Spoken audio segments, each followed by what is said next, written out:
fan of F in brush, the fan brush, the filbert brush, and this effing big one here.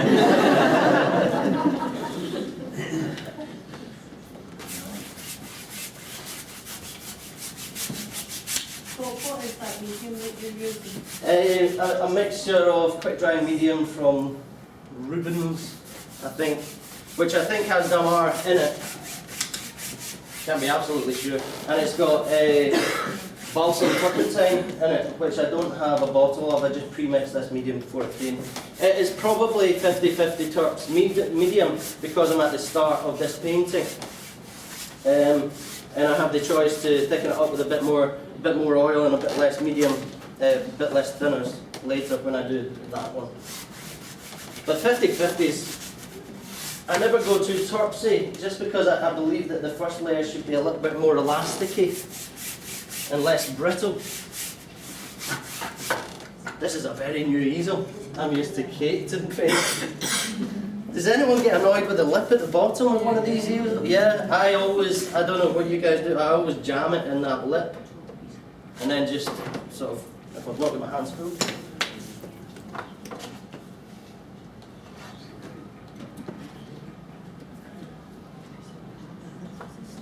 Just sort of jam it down in that lip, like that.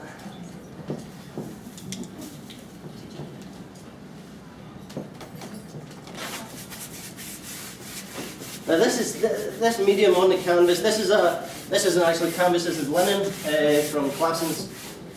And again, there's another video online that talks about the difference between your pre-packed ready-made stretchers and stretch canvases. The difference between that and a good quality canvas that you stretch yourself or you get a roll of. This is number 19 Claessens, which is a kind of coarser texture, and it takes quite a bit to fill it.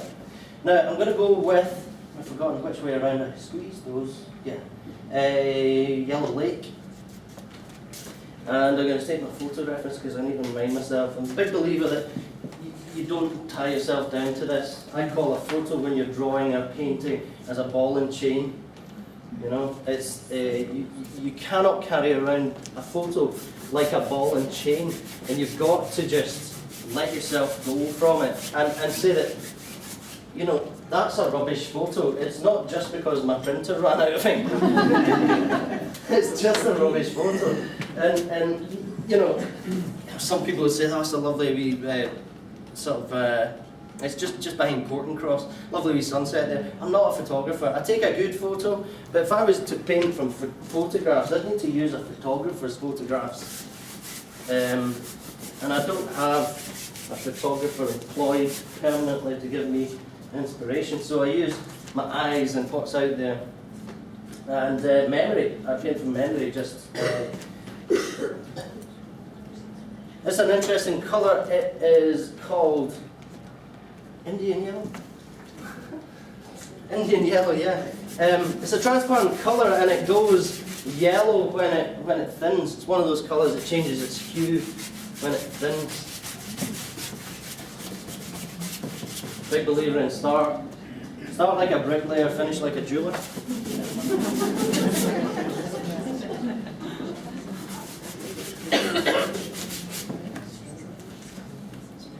Okay, this one here is magenta. A good friend of mine, magenta is my favourite colour. There's a video online. I need to stop saying this. There's a video online that's called The Beauty of Magenta. And I believe that magenta reminds us all that our creativity has no bounds. Because magenta doesn't exist.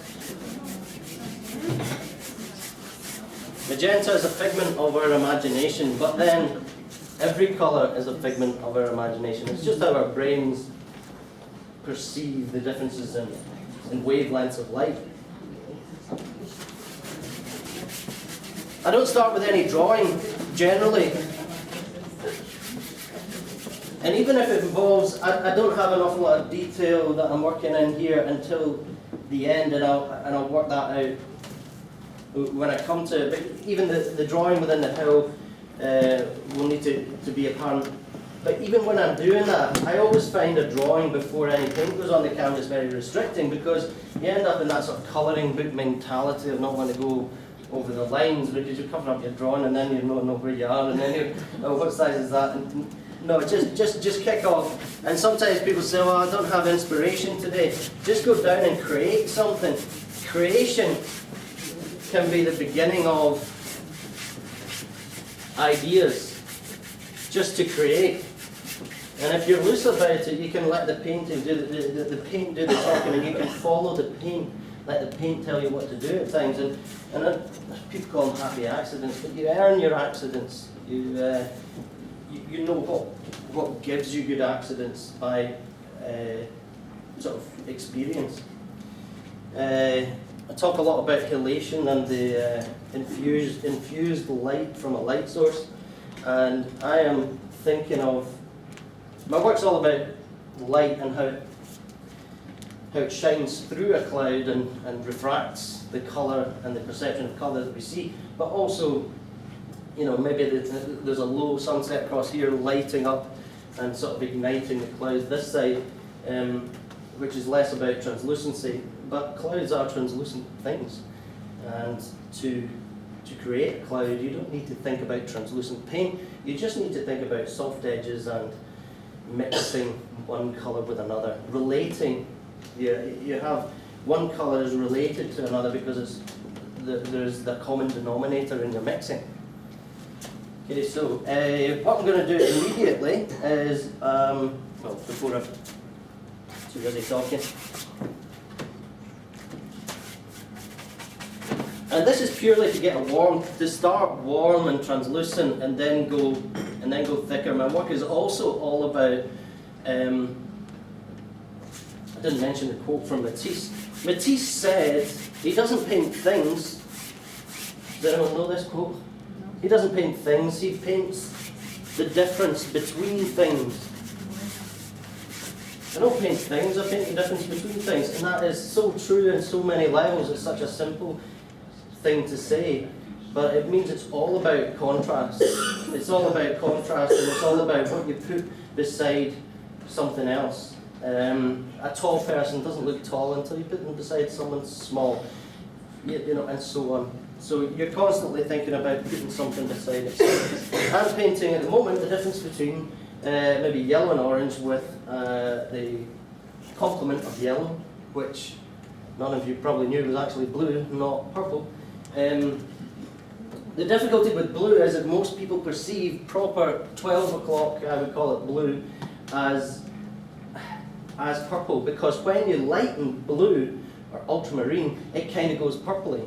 And this is the desaturation of the colour here. So if I add yellow to blue, I start to get these colours here, and these kind of look mauve, kind of indigo type colours here. And you know, the perception of blue is that looks more like a light blue than that. But if we think about that and label it as cyan and label that as blue, we can understand the differences between these colours and these colours, instead of just thinking that's a light blue and that's a blue. Have you ever heard the term red and green shouldn't be seen? Yeah, it's just like everyone knows that term, but does no one question it and say, why shouldn't it be seen? They're compliments. Yeah, but they're supposed to be compliments. You try and use red and green, you end up looking like it's 25th of December. It's like, it looks, there are some artists that have managed to pull it off, but I prefer Vermeer's kind of cyan and red complement, which is much more successful. Right, I'm going to go into this brush here, and I am going to start establishing what's behind the cloud first. Incidentally, I have kind of just painted the cloud. I'm not thinking about whether it's cloud or sky or cloud or sky. I'm just painting gestures. I'm just painting moods at the moment.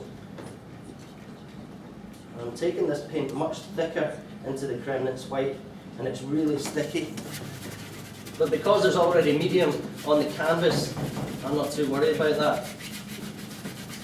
Now, the colour that I'm using is King's Blue from Michael Harding, and when it mixes with that yellow, it starts to go green. That's because cyan and yellow make green. Has anyone ever heard of the book Blue and Yellow Don't Make Green? Yeah, I learned about that the other day. It was like, I thought I was the first to start talking about this kind of thing. And yeah, yellow and blue don't make green. And you get a primary set of paints and they give you green in it. You say, why did they give me green? He said, because there's no chance you'll make that green with ultramarine and cadmium yellow. There's no chance. So what I need to do here to neutralize my colour rather than create this green is I need to bring my King's Blue, which exists around here, I need to bring it this way because the colour behind it is very yellow. So these complements are starting to go greeny. I can either do that by adding, well, I'm actually going to do that by adding dioxazine purple. Dioxazine purple just kills that mix and makes it all purpley. So I need to go back to my King's Blue again. Far too clumsy. So now I have a more 6 o'clock blue, but it's starting to look... Also talk about the correct way you should hold a paintbrush. If you are holding a paintbrush like a pencil at this stage of a painting, you need to stop it. You just need to stop it. A lot of people think, well, you do hold a, well, I hold a pencil, a paintbrush like a pencil, but I'll do it at the end, where details are supposed to come at the end. And I'm probably not telling you anything new by that, but you'd be surprised at the amount of people that know that and just don't do it. They kind of want to get the detail. They want to see something happening really early, so they go for the details first. All I'm thinking about is shape. Where it's coming. All I'm actually thinking about is what I'm talking about rather than what I'm painting. So I'm going to shut up and get something done. Okay. Still sticking with the Crennis white here. I would be using zinc white here, but it's the start of a painting and I don't want that brittle drying. And I don't want the long drying time.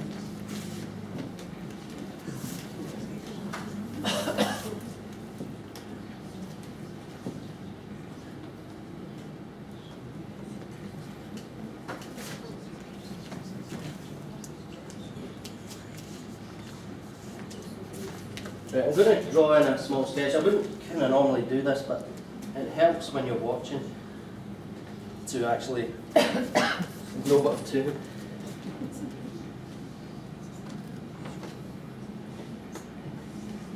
Never a great idea to put your horizon in the middle of the painting. You probably all know that already. And then you probably all know the rule of thirds, which is, you know, a good place for horizons, a third up from the bottom or a third down from the top. It's good, but it's predictable. You need to think about where your centre of interest is rather than the horizon. I don't like to see the horizon as a centre of interest because it's too obvious a place to put a centre of interest. And having said that, I'm going to end up putting this third. No, I'm going to put it a little bit higher than that because I want the headland to be a little bit more prominent.